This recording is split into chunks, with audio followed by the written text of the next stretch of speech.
What's up, everybody? Welcome to another edition of Lesson of the Day.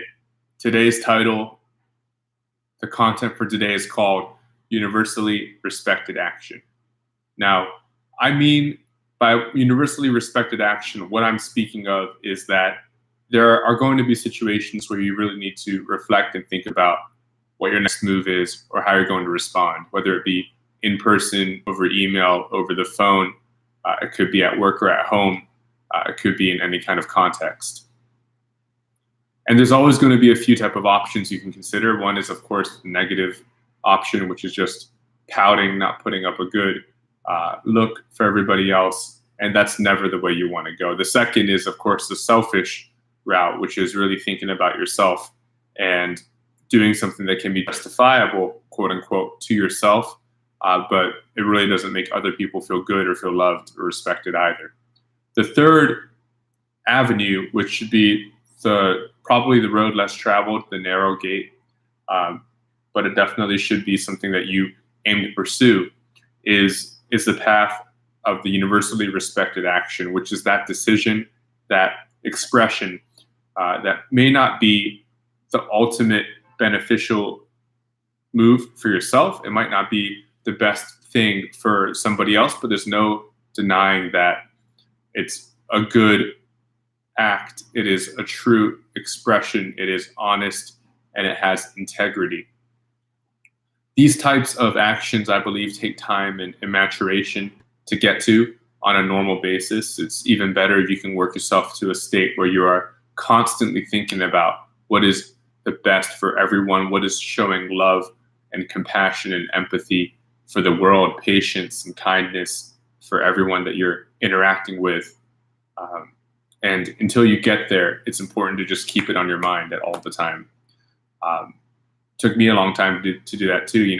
Before I'm thinking about it this way now, I certainly was always in the position of what is the best outcome for me, or what is the best way for me to push against the world or push against whoever I'm communicating with, and show that I am thinking for myself instead of thinking for everyone else.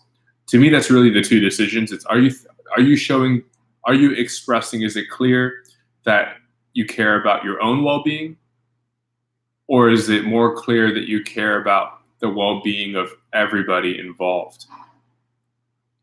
And when you're going through an interview process, when you're going through a communications process, when you're going through any kind of interaction, that is probably 1 and 2, A and B, of the distinction that can really make a big difference. There's nothing wrong about thinking about yourself. It's just not completely right, because this world is not just made up of you alone. And your work is not the credit of yours alone. In fact, only a very tiny amount is up to you. So when we are going about our decision-making and interaction process, it's, to me, a lot more forthcoming, honest, and realistic to put others ahead of yourself, or put the well-being of everybody included into your thought patterns. That's why, bringing it back to universally respected action, when you are going through some kind of exchange with somebody else, it's, to me, always good to bring the topic back to how will everyone respond to this, or how will everyone be impacted by this, not just you. It's not because you're in a leadership position, it's not because you're in a management position, but it's because you're in a place, your mindset is in a certain position. For example, I was organizing something with my friends yesterday, and we're in different time zones. And they wanted to start the event later and later, down from 7 o'clock Pacific time to 8 o'clock, 8:30.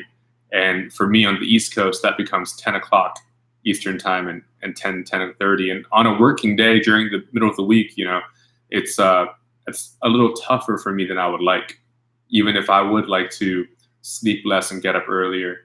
I haven't developed that kind of ability yet. So I know that sleeping earlier or doing this event earlier is better. And we had some hiccups within the process of organizing the activity. We needed at least 10 people to be part of the group.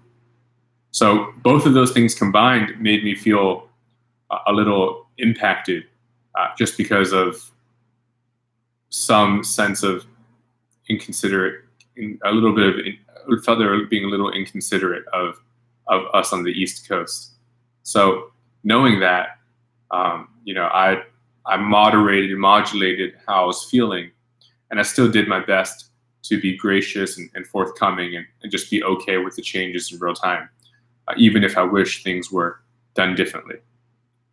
Another example is as I'm going through this emails back and forth with these other companies that I'm pursuing opportunities with, I'm constantly thinking about how would they receive me? How are they receiving me?